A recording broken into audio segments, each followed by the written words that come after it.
good evening, everyone, and welcome to Community Temple. We are so thrilled to have you here. This is the second of our public programs that we've had since last March.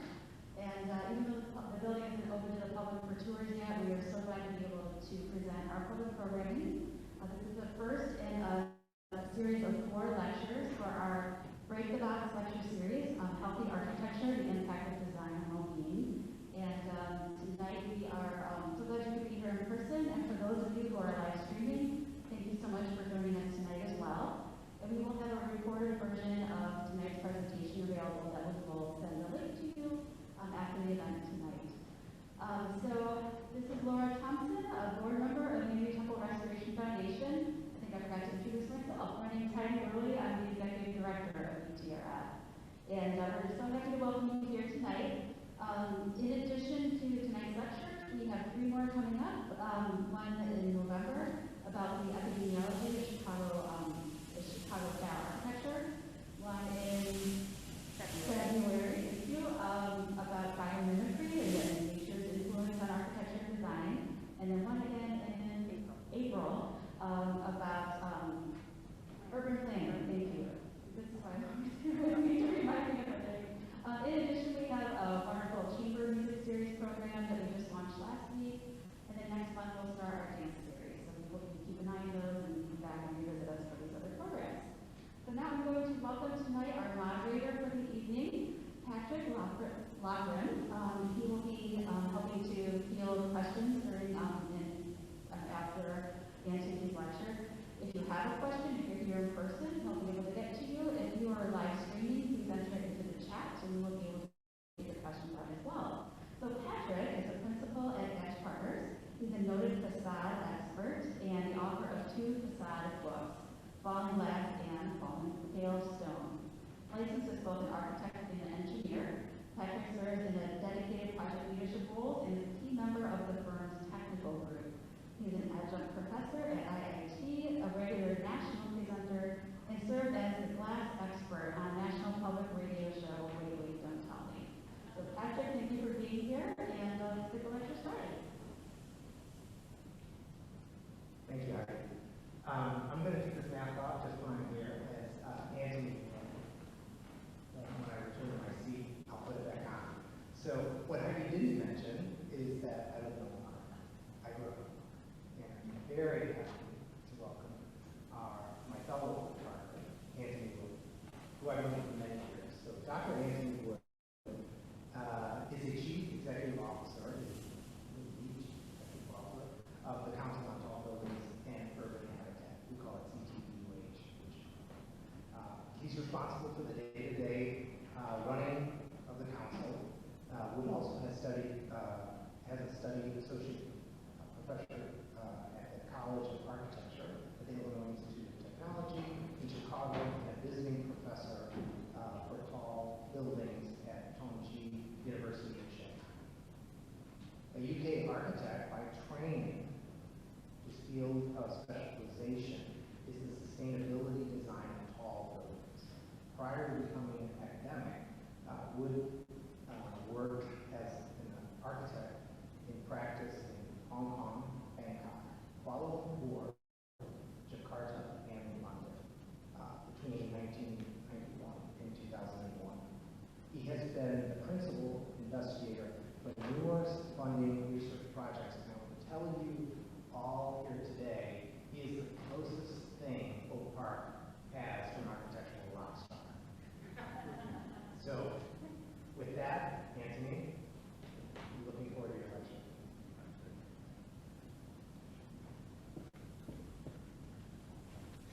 Okay, architectural rock star. Something to live up to. It's going to be very disappointing if I'm a boring presenter. Okay, so we're going to talk about tall buildings. The title of the presentation, Community, Sustainability, and the Skyscraper. Can they coexist? A very pertinent question here in Oak Park. I'm not going to show any of Oak Park's high-rise buildings. If anyone wants to ask me my opinions on them afterwards, then please do. But really what I want to do today is show some of the things that are happening in architecture and high-rise architecture around the world. Before we do that, I normally start with some data and some statistics on global trends in tall buildings. And actually, you know, as we all know, last week was the weekend was the 20th anniversary of 9/11. And so, actually, the next few slides I'm going to show you, I've not shown anybody yet. This is the first time I'm showing you. But I just want to start with a quote, if you'd like to read this. "The age of skyscrapers is at an end. It must now be considered an experimental building typology that has failed." And I put that up to remind ourselves, or maybe not remind if you're not aware of this, but in the immediate aftermath of 9/11, many people, including in my industry, architects and engineers, believed that it would be the death of tall buildings, and people would not be comfortable living in, working in, recreating, basically occupying high-rise buildings. And that's kind of relevant today because recently, in the last year or two, a similar thing has happened as a response to COVID and the pandemic. It's like buildings are unsafe. We will not see a return to office, possibly not even see a return to the city. You know, maybe the suburb is better than the city. So I throw that up there to start the conversation. And 84% of all high-rise buildings over the height of 200 meters, which is a fairly high threshold, 686 feet, 84% of all those buildings in the entire world existing today have been built since 9/11. So that statistic that 9/11 would be the death of tall buildings, actually, the exact opposite is true. And maybe we can get into this a little later if you're interested, but actually I think 9/11 ended up being a catalyst for tall buildings rather than an inhibitor. And we talk about why that is later. Some other statistics. So if we look at different height thresholds, so that was 200 meters and above. This is the height threshold of 300 meters, which is important because it's what we define as a super tall building. And I'm not going to go into that in detail, but that's something that the body that I lead, the Council on Tall Buildings and Urban Habitat, we set the title of the world's tallest building and the criteria on which tall buildings is measured. So super tall is 300 and above. So again, you can see it's a similar story, 86% of those buildings.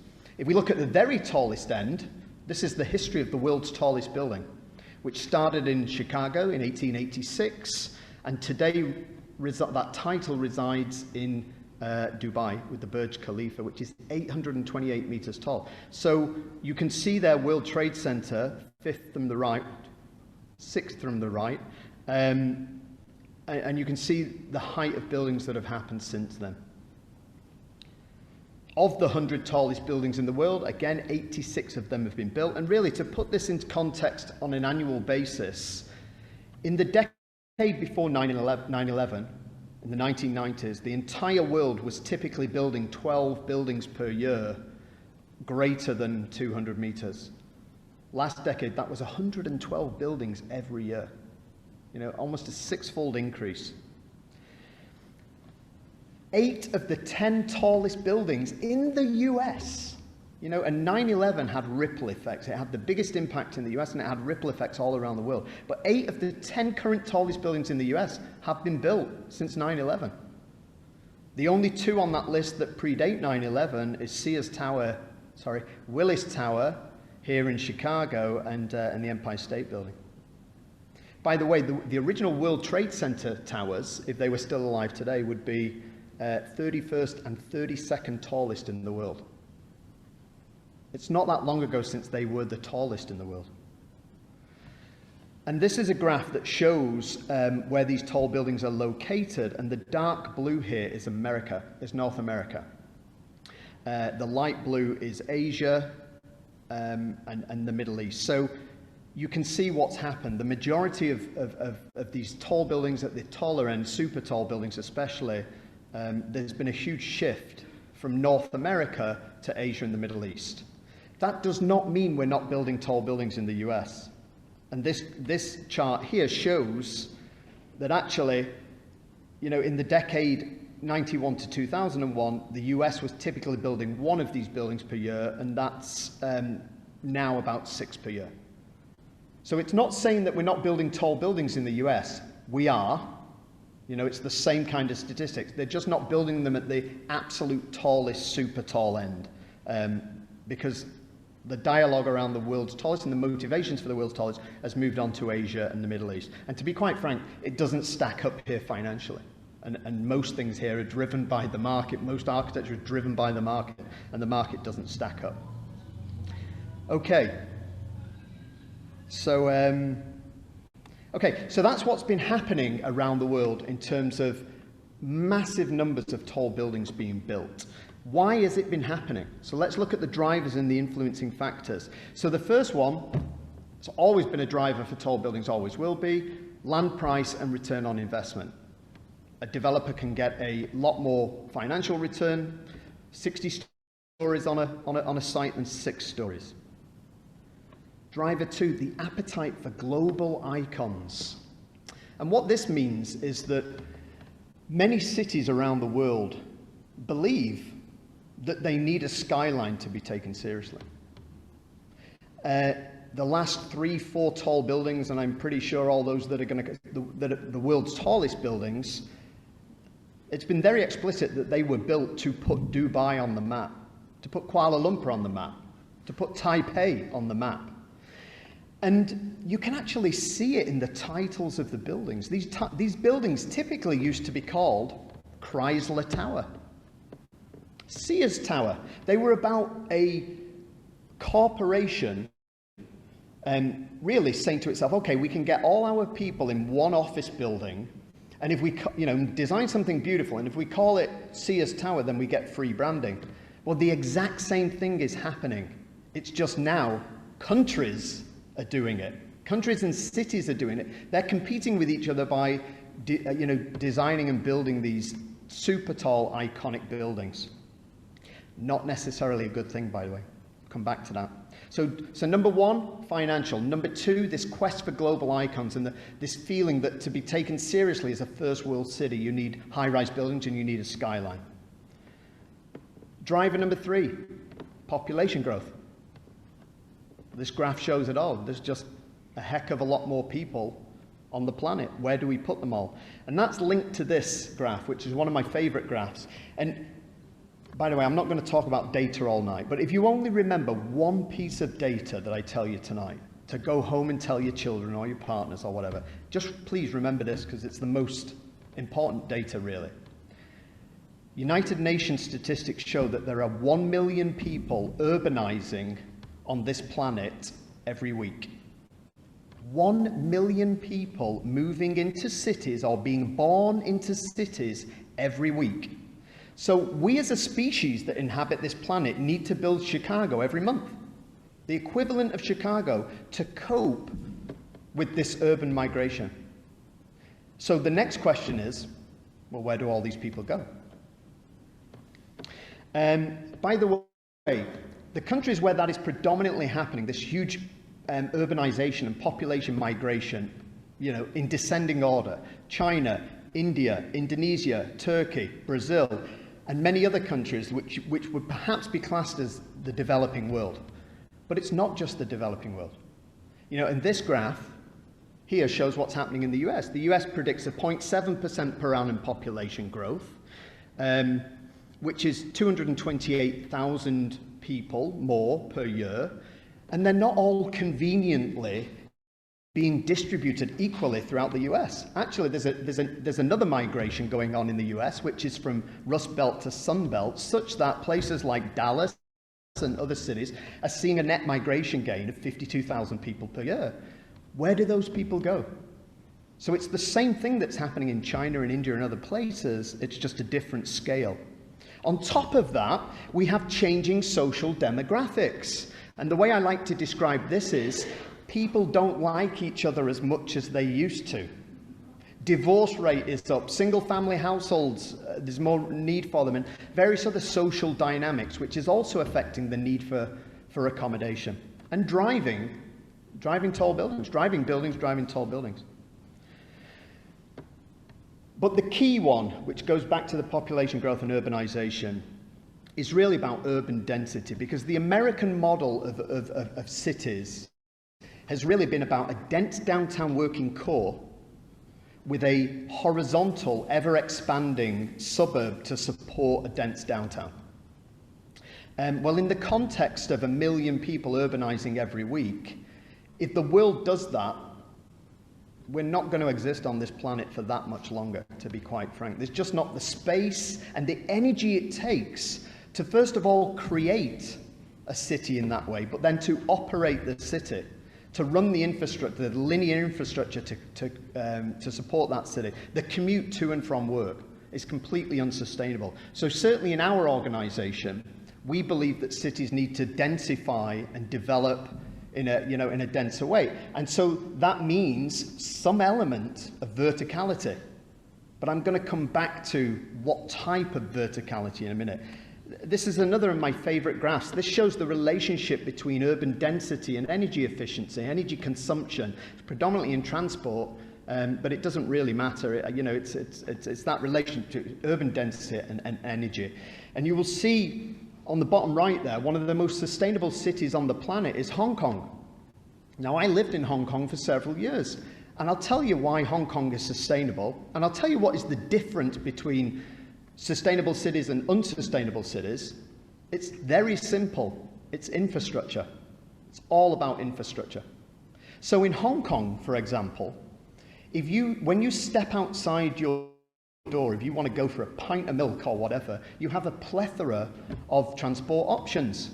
Anything that has one or more wheel is probably a form of public transport. You've got above ground trains, below ground trains, on ground trains, you've got trams, taxis, boats.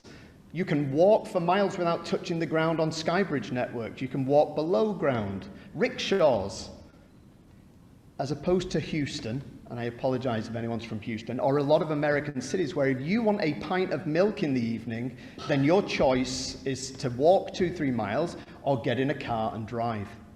So that's what makes cities sustainable. We can clad all the buildings we want in solar panels and all these things, and we actually do need to do that, but it's about the infrastructure and it's about the collective benefits of urban density. So really that's what we're interested in, that's what I'm interested in. How does cities evolve? On the left there, is it about urban density, or on the right, the horizontal model? Okay, let's get on to the subject more of this evening, which is about the social aspects and community. So I'm the CEO of the Council on Tall Buildings and Urban Habitat. I'm also a professor of architecture at IIT, the home of Mies van der Rohe. We're in one fantastic masterpiece of one modern icon here, and I work in Crown Hall, another modernist icon. So you would expect me to be totally rah, tall buildings. Tall buildings are brilliant. I think that 95% of tall buildings that exist today are terrible pieces of design. I don't think they're great in any way. I call it the shortfall of tall, and I'm going to tell you why. Because they're usually designed one of two ways. This is the first way. And if you're not aware of this building, and it's controversial that I would put this up coming from IIT, but this is Mies van der Rohe's Seaground building in New York. By the way, in 1958, this was totally revolutionary. Fantastic. Okay, we're 70 years on. Seriously, go down to any city and look at the tall buildings and ask yourself, have they moved on much from that? They are the same commercially driven rectilinear box. The envelope, the facade, might have got a little bit more efficient. That's Patrick's field, facades. But there's still this rectilinear, highly efficient box, which is really just about making the most financial return. So even in Chicago, you can see this box replicated, throughout the city. So that's shortfall number one, commercially driven. I'll be frank with you, I'm not even sure it's architecture. If architecture is creating commercial space and cladding it in a relatively cheap skin, then okay, it's architecture, but I'm not sure it's architecture. Now here's the second design approach, the iconic sculptural design approach.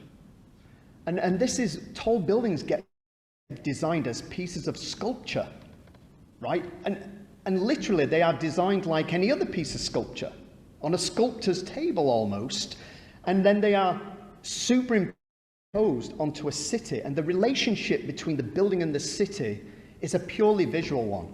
It's really a relationship that says, hey, I'm beautiful, behold me. I'm beautiful, behold me. And then next door, there's another one saying, no, I'm beautiful, behold me, I'm beautiful, behold me. You know, it's just this game of icons which actually end up self-cancelling out, because it's crazy, because this becomes this. This is a real proposal, by the way. This was the financial crash of the late, God, I can't remember when that was, 10 years ago.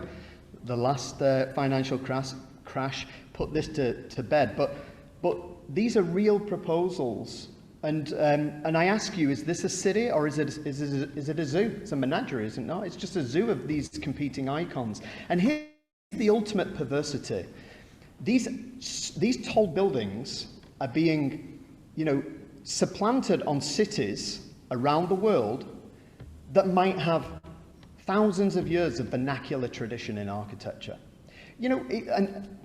I got a one-way ticket out to Hong Kong when I was 21, and before I was 30, I'd traveled across all 7 continents and 60 countries. I'd worked in Hong Kong, Thailand, Indonesia, Malaysia, and I did that because I was driven by this passion for foreign travel, for foreign culture, because I'm interested in the difference between culture, not the similarities. I think the differences between culture is something to preserve, and the local societies is something to preserve and recognize. And unfortunately, architecture is doing for cities what Starbucks and McDonald's is doing for the dining experience. It's all becoming homogenized. It's becoming homogenized. And so we look at, the skylines of cities are all becoming the same. Predominantly commercial boxes with a few, crazy icons. Please do not make the mistake of thinking because a skyline or a building becomes synonymous with a place, you recognize, that's Sydney, I know, that building's in Sydney, I recognize Sydney, doesn't mean that it was actually born of that place. So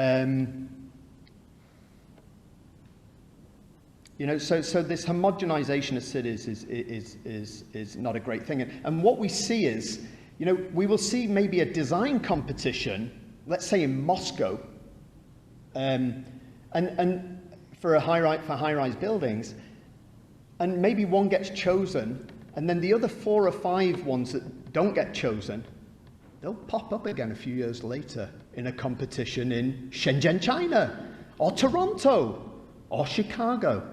Because again, the relationship is a purely visual one.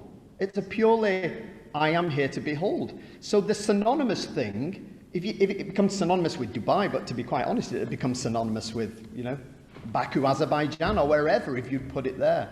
That's not architecture. We travel around the world. If you look at architectural form around the world, it's all different. The Chinese pagoda, the Islamic mosque, the Western cathedral, tribal houses in Africa, they all look different. They all look different.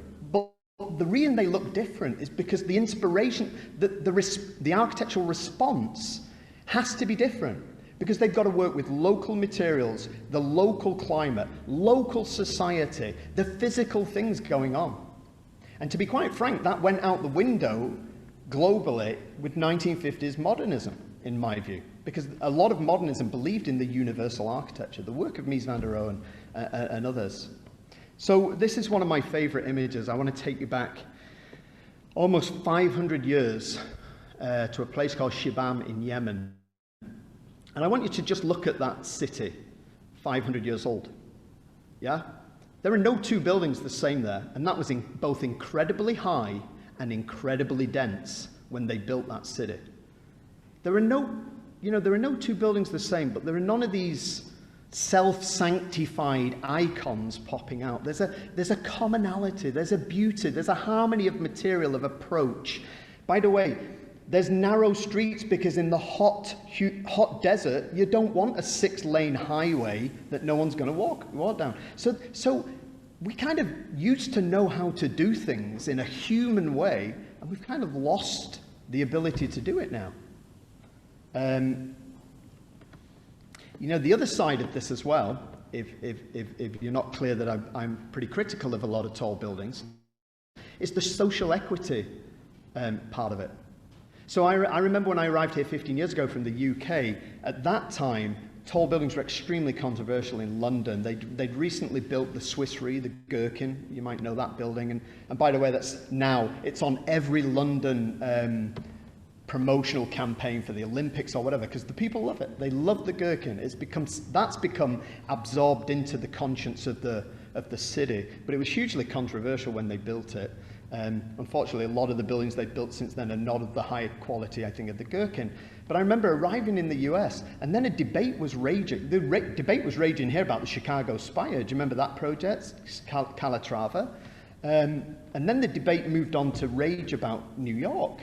And it was the same debate in London about these buildings being completely out of scale and inappropriate. New York! You know, New York's got hundreds of buildings of massive height. The reason is because a lot of these towers were even taller. They were extremely slender. They're right on the edge of Central Park. There was all these other side issues about casting shadows in Central Park. But the main criticism, really, which I think is a valid criticism, is that they were being built for the ultra-rich. I don't just mean the rich, I mean don't even come and look at an apartment if you can't buy it off plan at $30 million. And the problem is this, the apartments are being bought largely as safety deposit boxes from people overseas, who have a lot of money, but their own economy or their own, whether it's Dubai or other places, is not necessarily stable to invest. So they're buying this real estate. So it means that these buildings are being built at massive height in a huge impact on the city, and nobody lives there. Maybe they come for 2 weeks of the year. Because let me tell you, if you can afford to buy an apartment for $30 million, you're probably not that interested in renting it out on Airbnb when you're not there. You're not, are you? So these towers are like having a huge impact on the city, but they're not addressing the concerns that I raised at the beginning, the drivers about population growth and the need for more accommodation. So, okay, so maybe all that's a bit negative and you're all a little bit depressed. So now, let's look at some good things. If I think that 95% of tall buildings are terrible, I want to show you some of the 5%. But so I'm going to show you 10 or 15 projects. And then I'm going to show you some of my student work. Now I'm going to really show you how we do it. But there's one thing that ties these projects together, the 10 or 15 projects I'm going to show you. And I want you to think about this, because this is relevant in Oak Park as well.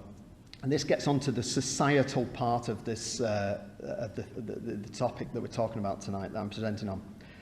All of them take on a responsibility that's bigger than the building. They give something back to the city, to the community, not just maximum financial return for the developer.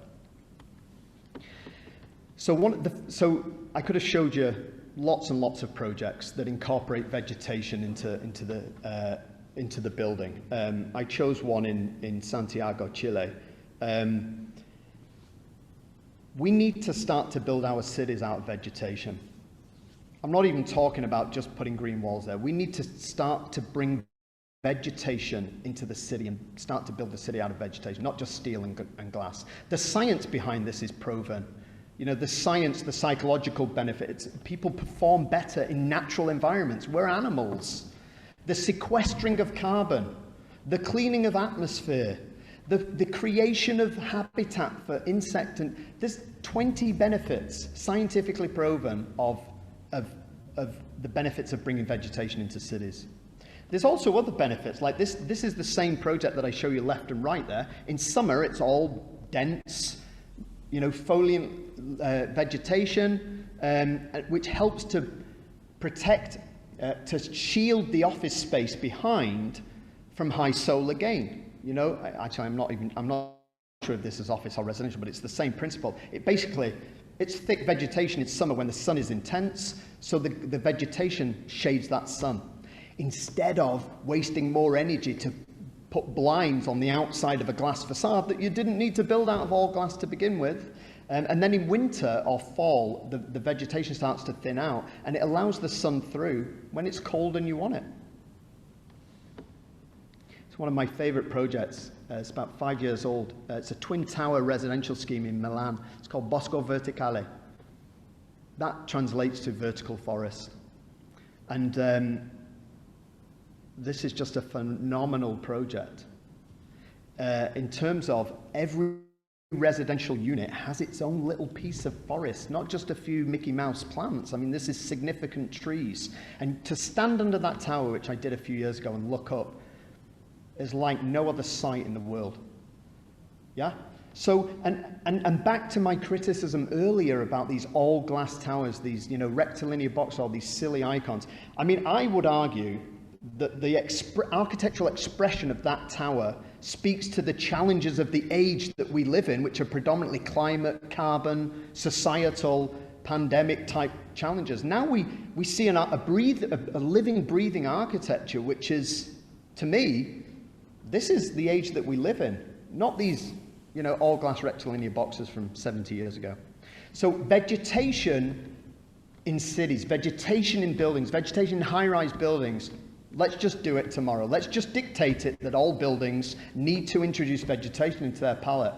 By the way, it won't happen unless we do. And that's part of the problem in America, is that we don't dictate anything. We can't dictate anything for some reason, so it doesn't happen because it's left to the good nature of the owner developer. Well, he ain't going to do it if it's not going to have a direct financial return. So vegetation in cities is vitally important. But what if we go a step further? Not just vegetation in buildings, vegetables. Not just vegetation, vegetables. So this is a project in Japan, which it's greenery on the outside and throughout the building, but that greenery is productive. It's vegetables, it's fruit and vegetables which are eaten inside the office tower. I mean, you walk into the lobby and there's a rice paddy there. And the skin of the building is harvested for produce. So it's doing all those things I told you, sequestering carbon, cleaning the atmosphere, psychological benefits, small habitat species, and it's productive. I mentioned before about this preoccupation we have of buildings out of all glass skins, which is still with us 70 years after the modern movement. By the way, if you ask most people, take them around Chicago and ask them which are the favorite buildings, and I can almost guarantee they're going to say buildings that have got opacity in them, that are built out of stone, that are not necessarily all glass towers. You know, people have this connection back to older buildings, partly because of the materials that they were built out of, not just out of age, the age of them. So to me, it's crazy that we're still building these all glass towers, especially in places like the hot solar environments like the desert. And if we moved away from all glass and brought opacity back and solid materials, then it'd be a much better energy equation. We wouldn't have to waste all the energy that we put into making blinds to cover up the glass, but there'd be a chance for more expression. It's a project in Mexico City. I was there again a few years ago. Just an absolutely sublime project. You might not like it aesthetically, but the reality is that in any building, including a tall building, you know, there are functions in that building, bathrooms, lift cores, MEP floors. They don't want glass. They don't need light. They don't want light. So this building was oriented, it had glass. The glass was open to the north direction where there's no direct sun, and where the sun is intense, it's a predominantly, you know, solid skin. It's a project in Abu Dhabi that's an all-glass tower, but it has a dynamic skin. And the best way to describe it is like an umbrella. And when the sun tracks around the building, the umbrella opens and stops the sun hitting that glass. And then as the sun moves around again, it closes and allows the light and the view. Now, this has been another big movement in architecture in the last 20 years, and high-rise architecture, double skin facades. And the double skin facades are often used or justified in terms of natural ventilation, moderating the inside and outdoor space. But I'm not convinced. I'm not convinced if it's not sensible to build a building out of all glass, one skin of all glass, I'm not convinced it's good to build it out of two skins of all glass. That seems like a waste of energy to me, waste of carbon. By the way, there's a project in Germany with a double skin facade. The double skin facade is 6 feet wide. You can lie down in it. You can lie, unused space at the edge of the building. Now, thankfully, that'd never fly in America, yeah? I mean, but because it's commercially driven, but 6 feet wide. Okay, so let's say the concept of the double skin facade is valid for natural ventilation, for, protection. But here's a project in India. So we're not wasting energy to produce the blinds, and we're not wasting that space. It's a facade farm. So it brings back the vegetation that I talked about in this city before, and it brings it into that interstitial skin at the edge of the building and makes it productive. So we're not wasting energy on the blinds, and the vegetation wants the sun. By the way, the people in that office space there on the left-hand side have that psychological connection, which has been proven to have major benefits in terms of productivity, employee productivity, retention rates, and reduced absenteeism. This is proven scientifically. Number two, oh no, it's not number two, much more than number two, but communal space in buildings. This is something I'm really, really passionate about. Sky gardens. Not just in residential buildings, but in all buildings. This was one of the first projects to do it. It's in Frankfurt. British architect Lord Norman Foster. Commerzbank Tower in the 1990s. Every single office worker in this building has access to a sky garden. Visual and direct use access to a sky garden. These sky gardens, you can see it on the left there, step around the building. So the use of sky gardens in tall buildings is in my view, vital. There's the sky garden. Now, the second tallest building in the world today is Shanghai Tower in Shanghai. It's 632 meters tall. By the way, we don't know how tall that is. It's maybe 2/3 of Sears Tower on top of Sears Tower. So it's pretty tall. Now, the entire skin of that building is wrapped in 18 sky gardens. Now, this image was taken a few years ago, so the vegetation is not bedded in, but this is the idea of that double skin facade that I criticise largely, but now there's a garden. So the whole height of 632 meters are these sky gardens, which are incredible. Okay, another concept. And again, I keep saying this, but I'm very passionate about this. I'm even more passionate about this because this was the subject of my PhD, which took me 12 years to get. Sky bridges. Introducing horizontal connection between vertical towers. And this is a project in Singapore, actually, social housing, government-built social housing, that is connected at 3 levels. 8 social housing towers, social high-rise, connected at 3 levels, such that we've created significant urban habitat in the sky. Running tracks, recreational spaces. And then here's another project in Singapore, the Interlace, which you can see. By the way, this is incredibly dense. And this is a tall building. You might not look at it and think this is a tall building, but this is probably 40 stories tall if you add it all up, 35 stories tall. But it's not just, now you can see what I'm talking about, it's not just this big slick box. What they've actually managed to do here, I mean, this image is incredible. They've put maybe 3,000 people living on a plot of land and recreated the original site area, the original green area, 2 or 3 times in the sky. It's incredible, no? Isn't this the way to achieve density? That gets me onto another of my pet peeves, which is about the roof of a tall building. You know, that last project, some of these projects I'm telling you, it's about the use of the roof. The roof is the most valuable space in a tall building. It's best views, cleanest environment, It's open, so it's plantable, you know, vegetation, trees, all that kind of stuff. And most tall buildings with roofs, we fill it up with crap. Sorry. We fill it up with ridiculous stuff like water tanks and lift overrun rooms and satellite dishes and all this stuff. Why do we do that? You know, here's a project in Hong Kong which still has the lift overrun rooms, but at least they're using the space, creating communal space there. And again, another of my favorite projects, if you bring the idea of the roof and the sky bridge together, then you get a project like this.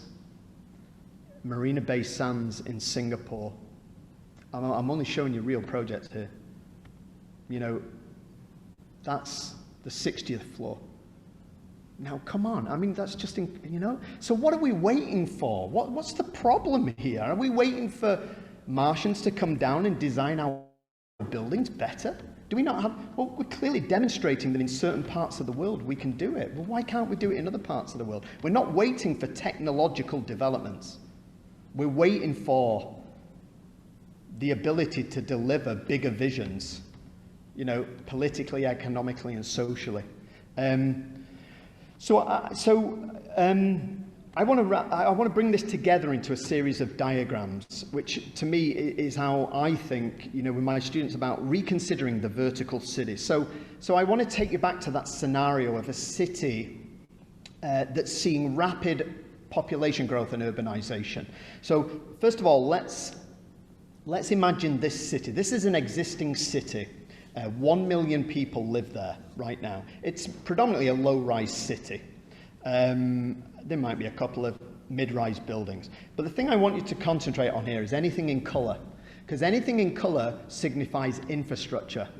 Back to that word, infrastructure.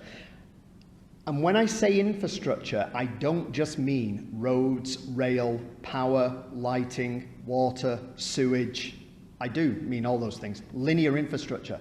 But by infrastructure, I also mean social infrastructure. I mean park, garden, sidewalk, doctor's surgery, school, shop, the stuff that we all need to live our lives, that support our existence. Now, in every city of the world, 100% of that infrastructure, 99% of that infrastructure and social infrastructure is at the ground floor. Some of it might be a little bit below or a little bit above, but it's all at the ground plane. It's all at the ground plane, and that's what this diagram shows. Okay, so 1 million people over the next 20 years is going to 10 million people.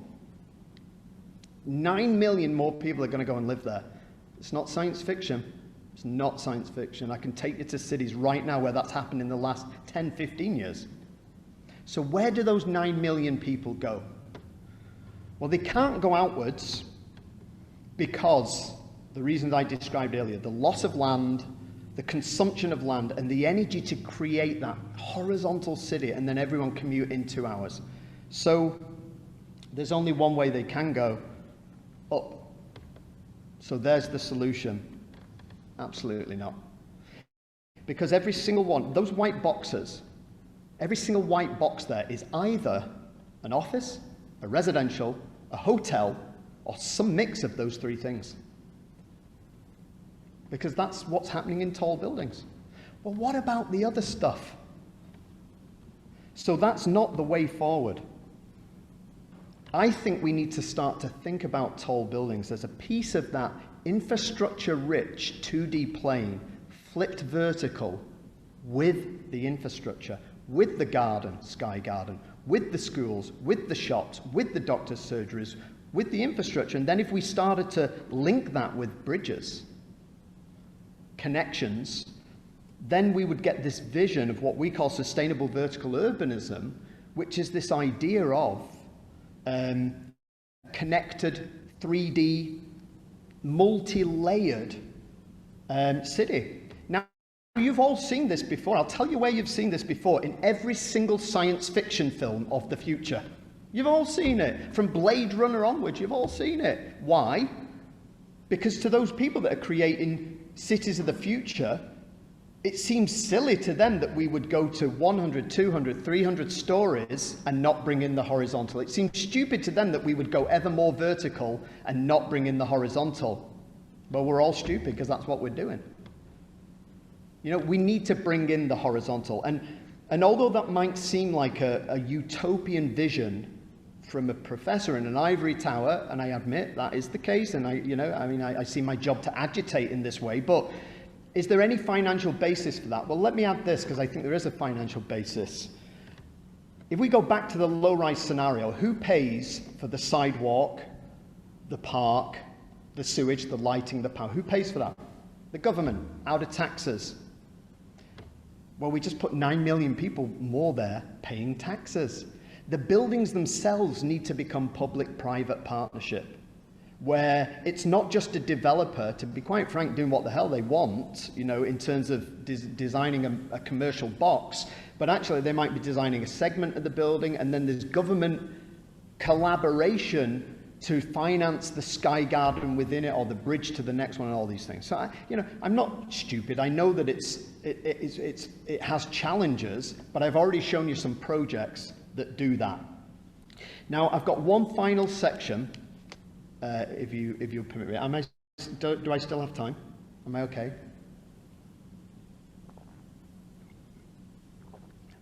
So that last set of diagrams was called Rethinking the Vertical City, or something like that. I can't remember exactly. This next section is called Reconsidering the Resilient City. And if you don't think I'm crazy now, you will do in the next 5 minutes, because this is a little bit more out there. And I don't want to be scaremongering, so I'm not, but I just want to postulate a situation that perhaps might come true. I'm sure you all, like me, it's almost like there's a once in a 5,000 year event every day somewhere on the planet. How often do you hear that? Okay, it was a 1 in a 5,000 year storm. It was a 1 in a 50 year storm. Climate change is absolutely real, and it's impacting us. And every time I say that, more people nod in the audience, because it's escalating. We all know it, yeah? Well, if you carry that to the next degree, most cities around the world that were founded hundreds, and in some cases thousands of years ago, they were founded to a set of principles which did not take into account climate change. In fact, they are probably in the worst place when it comes to climate change, because maybe 65% of the largest cities around the world are on the coast. So with my students a couple of years ago, we took this scenario where we asked ourselves, and this is the aftermath of Hurricane Sandy in 2012. And what you're seeing there is you're seeing the entirety of the south tip of Manhattan, the business district, downtown and midtown Manhattan, totally compromised for several days.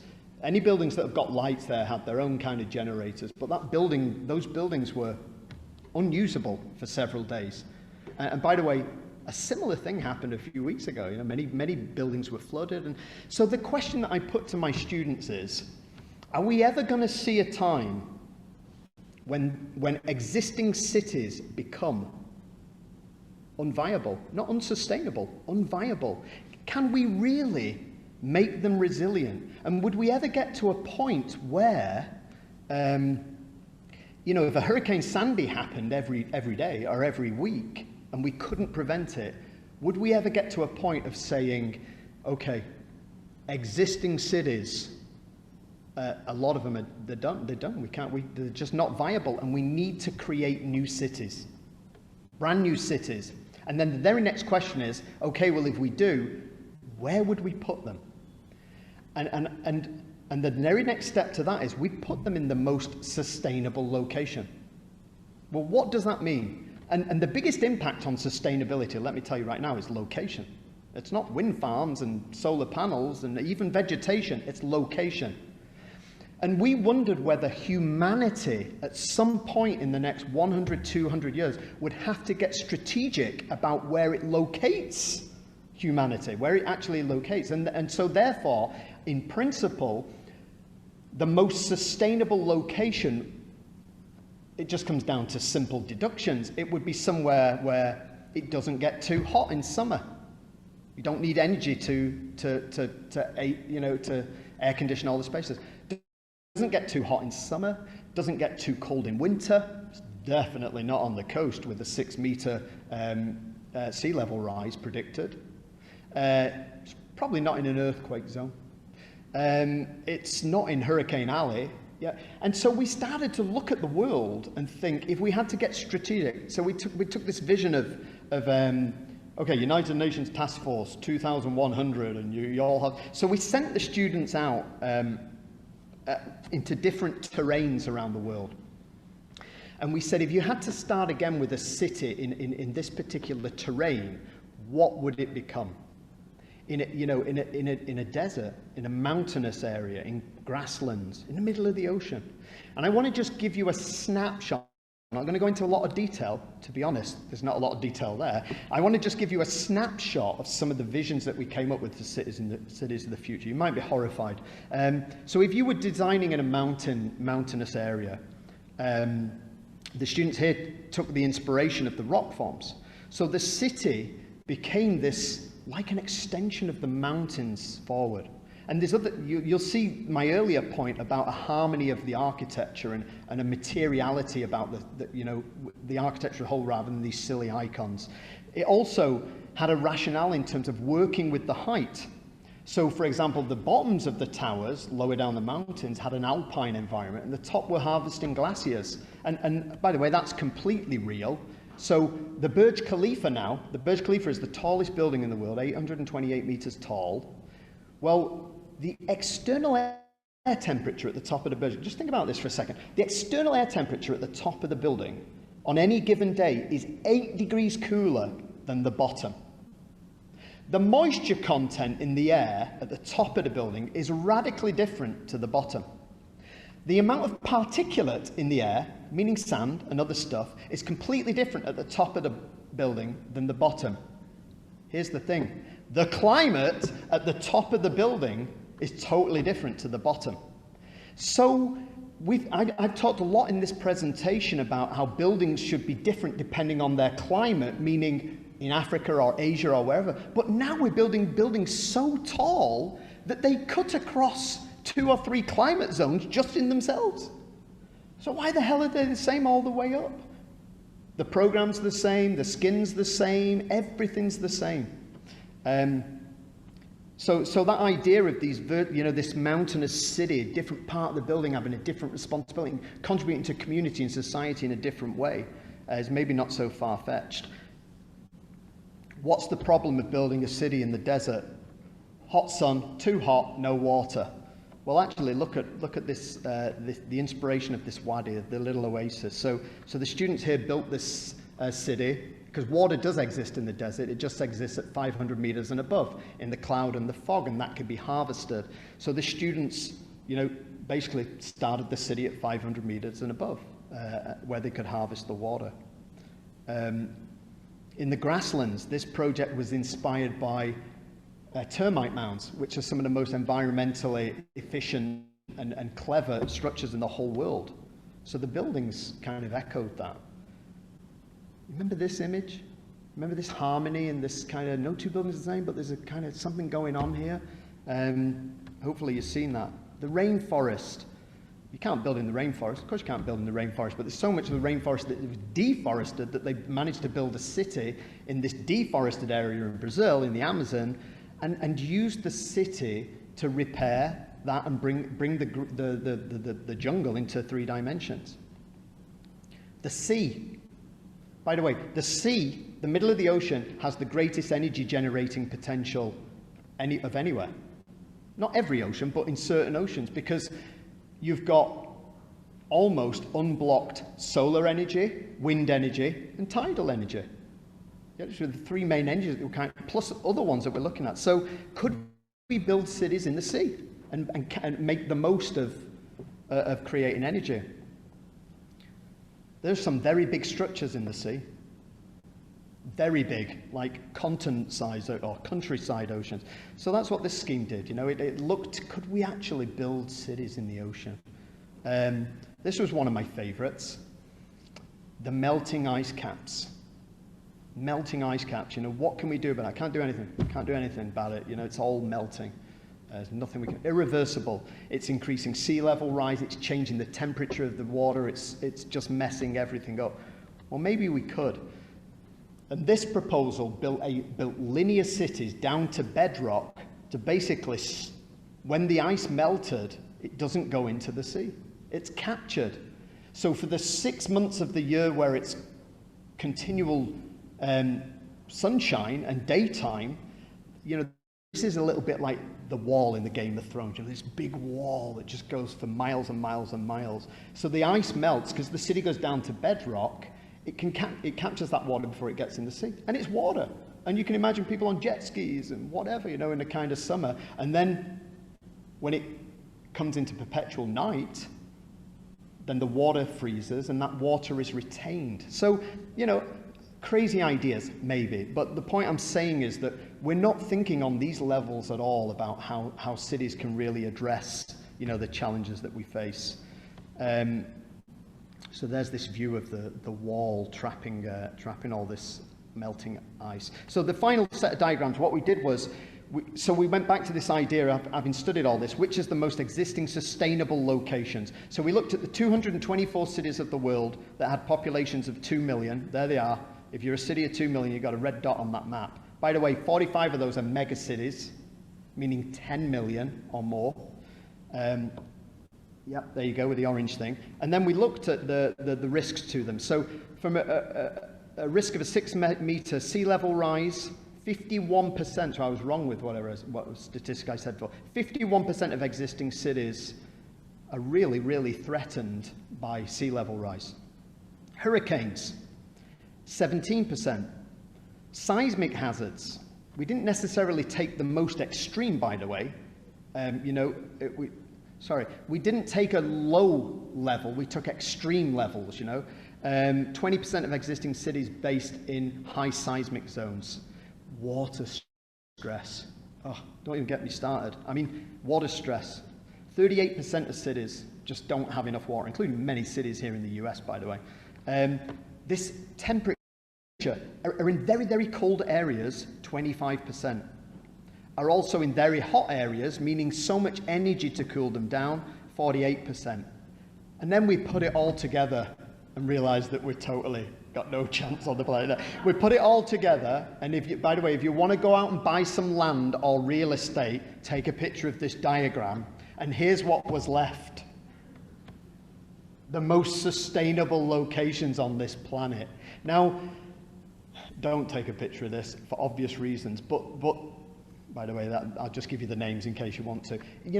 Am I right? Are we right? This was me and 12 students working for a semester on this idea, I probably not. But the point I'm saying is that people are not thinking on this level of sustainability, socially, community, about how we need to address it. Final point I want to make, and then I will be quiet.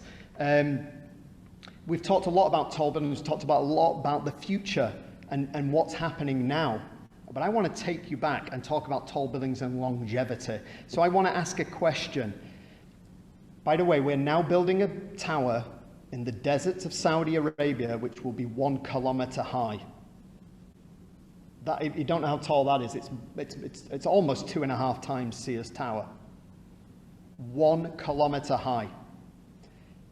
By the way, a height the equivalent of the Hancock Tower on top of it is totally unoccupied. We could talk about that another time. Why are we building a tower that a third of it is unoccupied? But there's going to be a building that's 1 kilometer high. I already told you there are 1,800 buildings over 200 meters tall. Oh, there you go. This is my sunflower. Sorry, I don't know what went on. I probably talked too long today.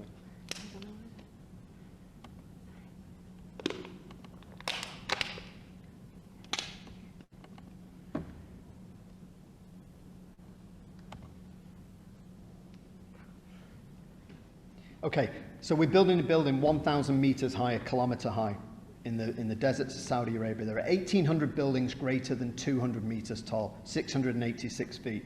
My question for you is, what is the tallest building that we have ever demolished? This does not include 9/11, positively demolished.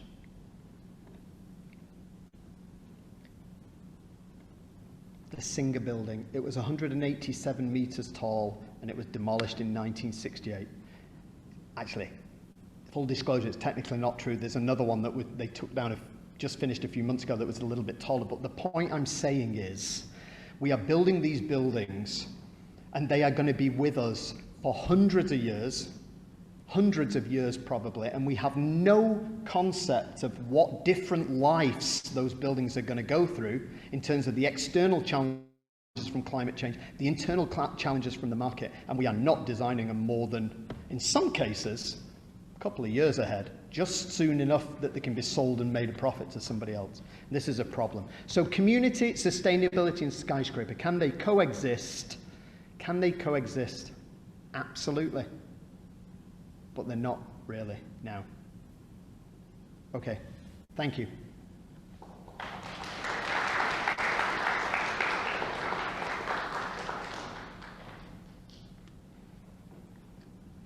Okay, as promised, I'll be handling the question and answer portion of the lecture. And people, if you're listening online, send the messages in, and Alice will assist me in reading them out. In-house, if someone has a question, if you could raise your hand. I'm going to start with a question, so as you're thinking about it, right after I get done, just let me know, raise your hand, and I'll bring the mic to you, and then you can ask a question. So Antony, I'll explain one of the most frightening things I've ever seen in my life as a young architect. And this is kind of a fun question, but I'm not going to kind of do whatever I want.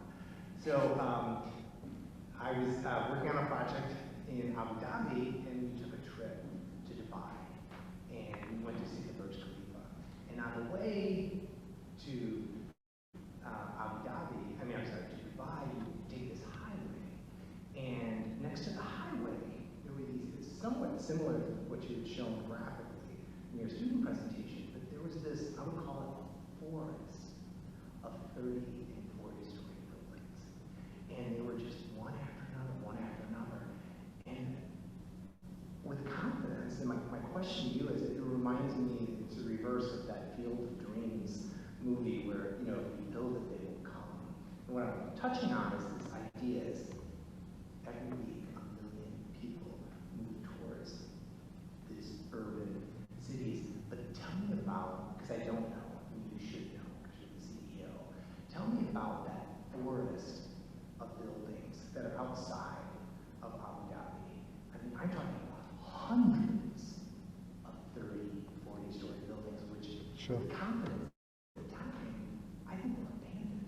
Yeah. As a young architect, or an architect in general, to see all these projects, and it's just like Antony said, each one was just, it's like a bouquet trying to do something different, one after another. Do people live in those buildings? That's my question. Yeah, well, there's no one driver for tall buildings, as I showed. So, and it differs all around the world. So China, India, those other countries that I've mentioned, they're dealing with millions of people moving into a city every year. And that's partly driving city development, urban density, tall buildings. Dubai and Abu Dhabi isn't. It's not dealing with massive population growth and urbanization. Dubai made a different pitch. And by the way, I love Dubai, And I should explain that. Often I feel schizophrenic giving this presentation, because I can get excited about any tall building project in any, city. So, but I've kind of got this chip on my shoulder, or devil, saying, or the angel saying, no, but it's not, So, I sometimes feel a bit schizophrenic. So I love Dubai on many levels. But Dubai set its stall out 20 years ago it said, the oil's running out and we never had much of it to begin with anyway. And so if we want to grow as a city, we need to make a claim for something else. And they made a claim for commerce, for hotel, for recreation, all those things. And the concept was, we build a city and they will come. Well, they've been successful on many, many levels. They built a city and they did come. The problem is, the people that came to build the city. And the city's built now, And then a pandemic hits and everyone, and it's like, okay, you know, we'll go home now. And that's why a lot of these things are being built, because the base are empty, because these base fundamentals weren't there, which was a rapidly urbanizing population and needing to house them. And I think that's why you're seeing developers overreaching themselves, the government overreaching itself by building all this stuff, thinking it's an endless gravy train and they can make money on it. And it's not true. It's not right. So, but the short answer is, it's a different answer depending on where you look around the world as to what's driving the buildings and what's successful and what's not. Okay, is there a question from the group here? By the way, if you don't want to ask a question because you're worried about holding the microphone, chances are I'll probably hear you. It's not a big space, so. Never afraid of a microphone. I am curious, you're looking at the big picture. I'm curious about what we're seeing in the city right now, our own city, where a lot of the older skyscrapers with small floor plates are going residential, and a lot of the large complexes like Illinois Center have a high vacancy rate.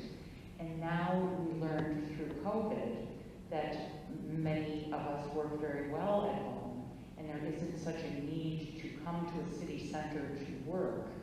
And I foresee, we're seeing schools are turning buildings into dorms, and we're seeing high residential in the city, and we're seeing working out of the city. And your talk doesn't really address that, and I know COVID is a very new development, but do you have any thoughts about this? Sure.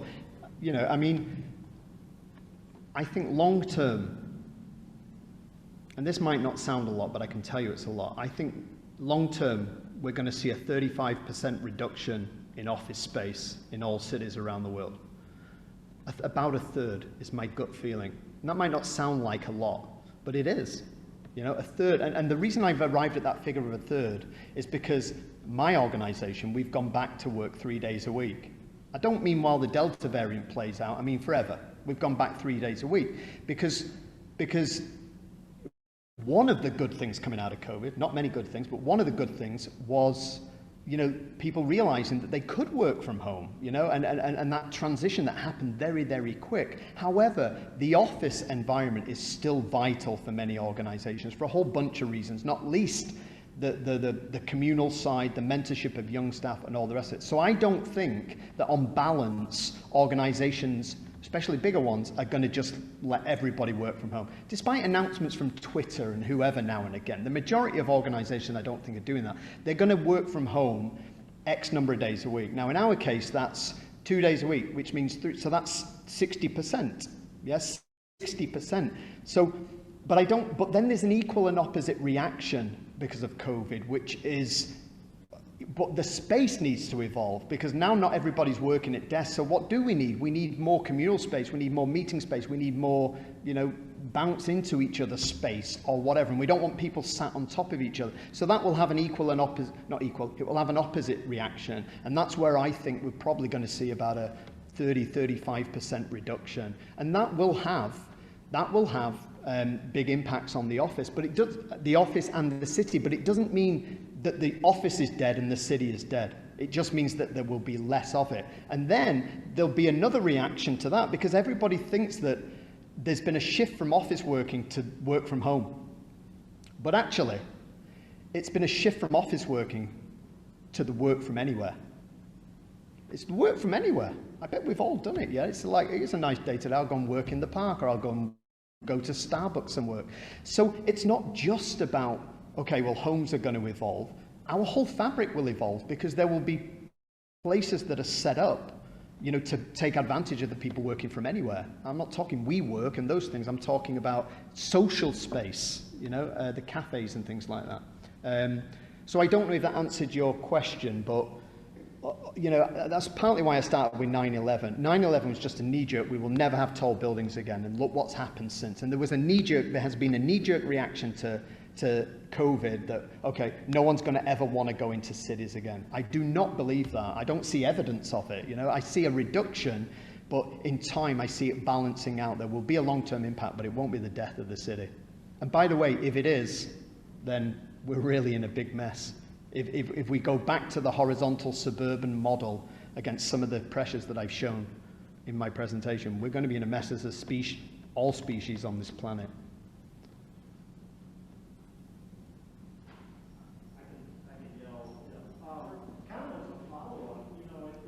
Oh, actually, sorry, I just realized why we're doing the microphone. I'm going to get in trouble. It's because of, we need the microphone for the virtual guests. Sorry, Heidi. So, yeah, no problem. As a follow-up to that conversation, and some of what you talked about, if you can work from anywhere, then it's intriguing to think about some of those projects you showed where you're integrating the infrastructure vertically and you have offices everywhere. I mean, in a way, it's almost like the way cities were built, you know, historically, without this, you know, commercial center or office center. People lived scattered about beyond that, and they all came out of town. So if you can work from anywhere, maybe offices are scattered all about, and you have, you know, maybe pods or something like that. I'm curious, you know, if you have thoughts about that, or can kind of expand on that idea a little more. Yeah, absolutely. I mean, yeah, I mean, it goes even further than that. You know, when you talk about the pod and the diversity of working, because what we haven't talked about tonight, and when I talk about infrastructure, is the transport. Yeah, I mean, and there's revolutions underway in terms of transport. I mean, if you take elevators, for example, you know, about 4 or 5 years ago, an elevator company out of Germany invented the world's first ever commercial elevator that works on electromagnetic. That might not sound like a lot, but I can tell you the last 120 years of the elevator, since it was developed by Otis, 150 years, 170 years, the concept has not changed. It's a car and it's pulled on a rope. That means the car can only ever move vertically. Yeah? Well, the electromagnetic, the propulsion system is the contact between the car and the shaft. So the car can literally follow the shaft, wherever the shaft goes. So now, you know, take it to the nth degree, you could be getting into your elevator instead of your car and traveling, you know, through the city on the ground plane, up through the building, across bridges and all the rest of it. That probably won't happen because by that time we'll have already transitioned to drones taking us everywhere. Which, by the way, you know, you think is science fiction, but it's not. It's not science fiction. There's companies around the world that are doing it. They're testing it right now. I mean, Amazon's investing billions for carrying packages, but there's commercial aviation companies that are investing in drone transport for people. So, sorry, I went off on one. I mean, but yeah, maybe I semi-answered your question, which is about absolutely, you know, dispersed spaces, dispersed pods for offices. But the core of the office is people need to be together at least some of the time. Because we are social animals, and that the things that happen when people get together, it's greater than just the sum of the parts, yeah. And I think that's the thing that drives the office and the collaboration around the office. And one thing we've learned is it's not that easy to do it on Zoom. You know, Zoom is brilliant in many ways, but it's not that easy to, you know, kind of interact as it is, you know, physically. I don't know if I answered your question, but I'll give it a go. Heidi? Oops, sorry.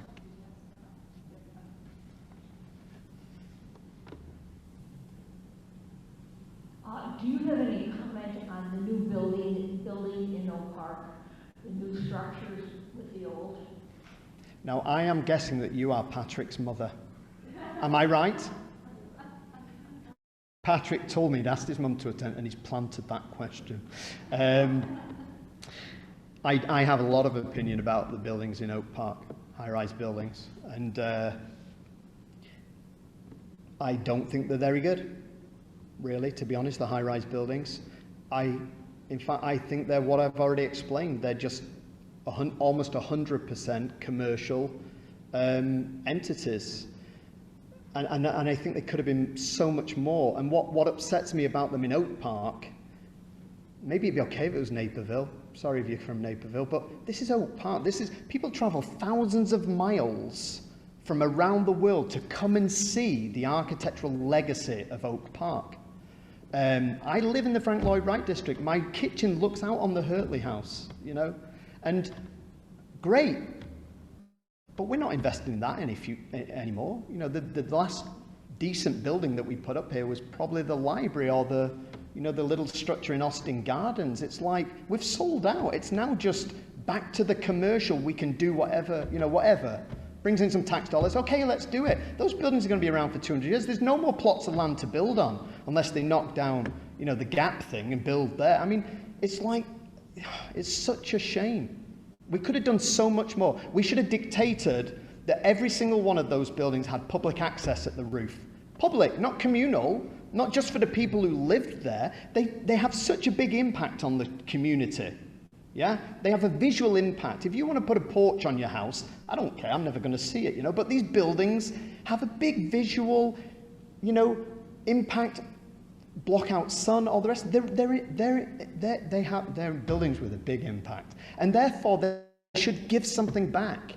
They should give back to the community. And the developers should have been told, okay, if you want to go and build that there, you need to give something back to the community. I don't mean put some money into the social housing fund. I mean more than that. I mean physically they should have put something in, and they should have mandated it that there was a communal space or something in each building. Because now, we were talking about the project that's going up here.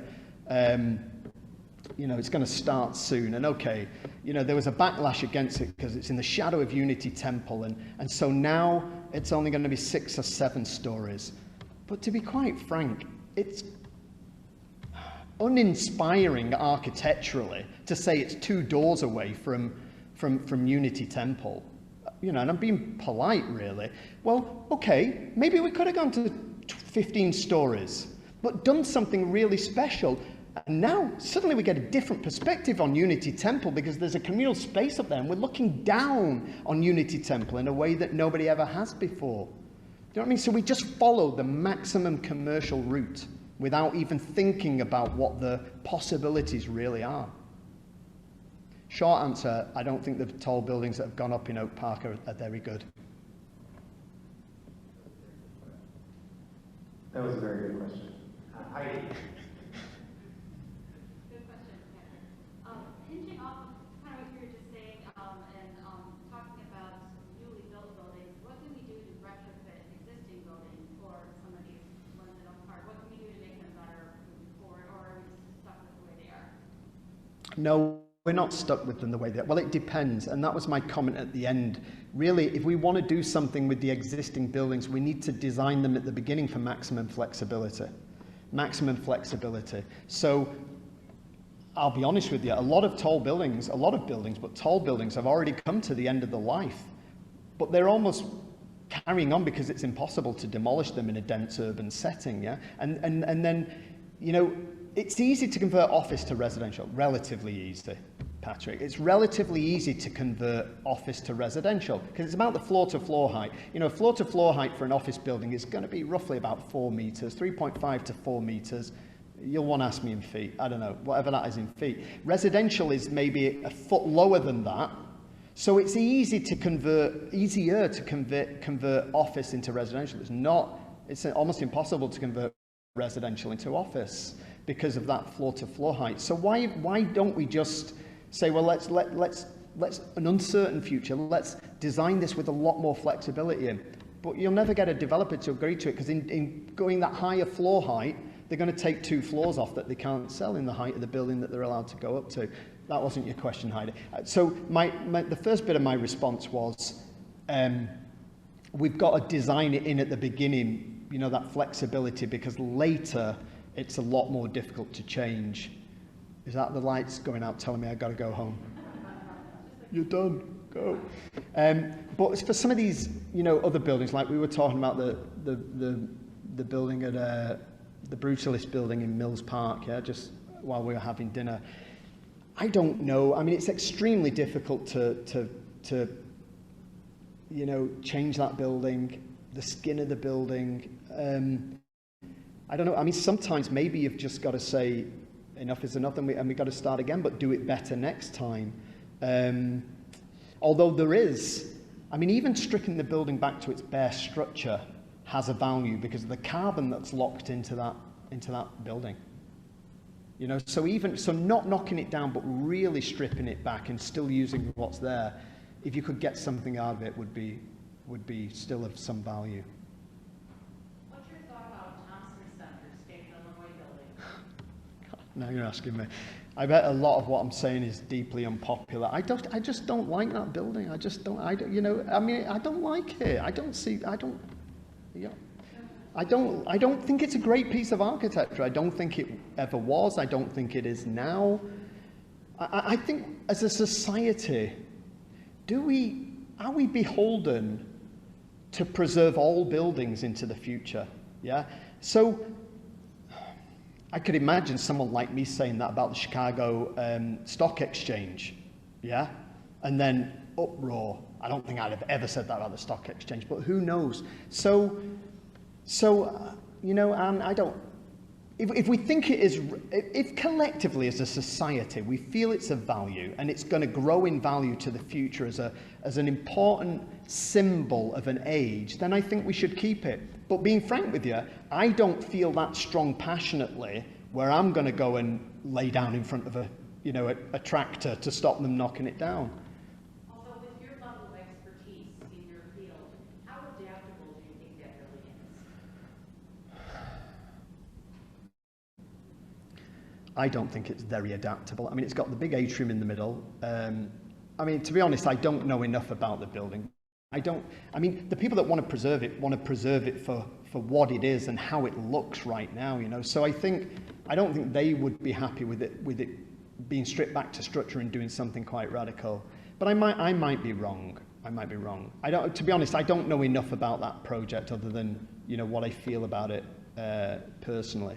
You know, from the outside. You're probably gathering I'm not really a big fan of modernist architecture.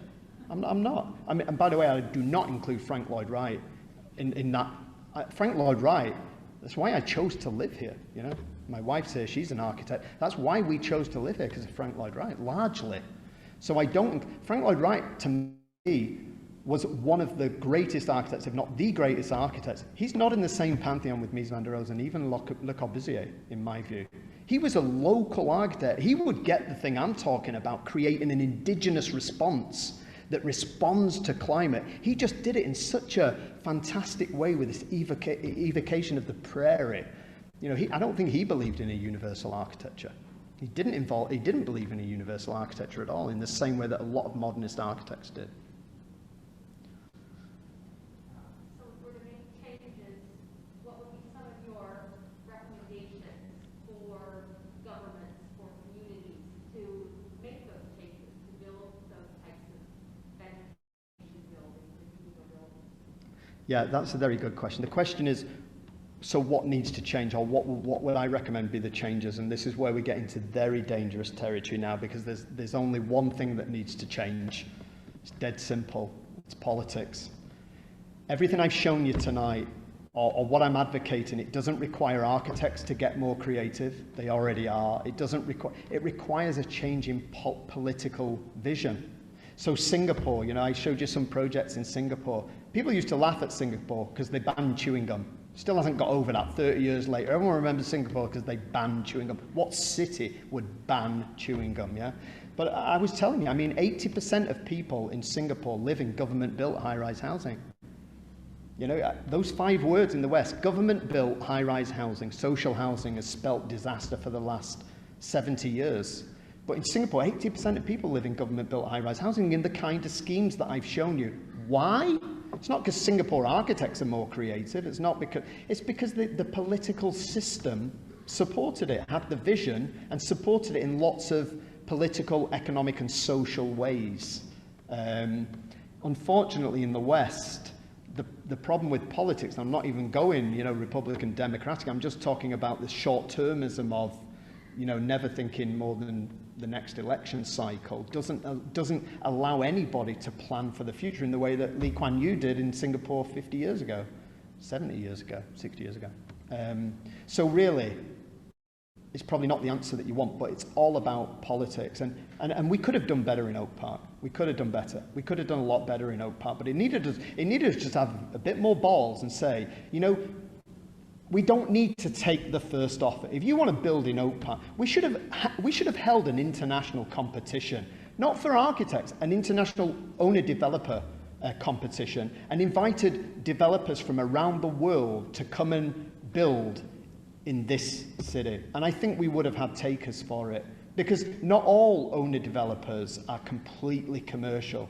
You know, well, I've shown you projects. By the way, all those projects I've shown you are real, and someone made a profit on them. You know, they made a profit on them. So we just gave up too easily and just went to the quickest bidder to make the maximum financial return.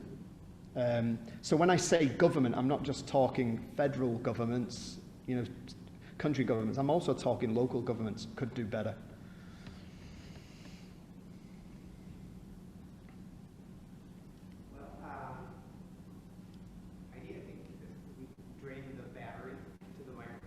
Oh, all right.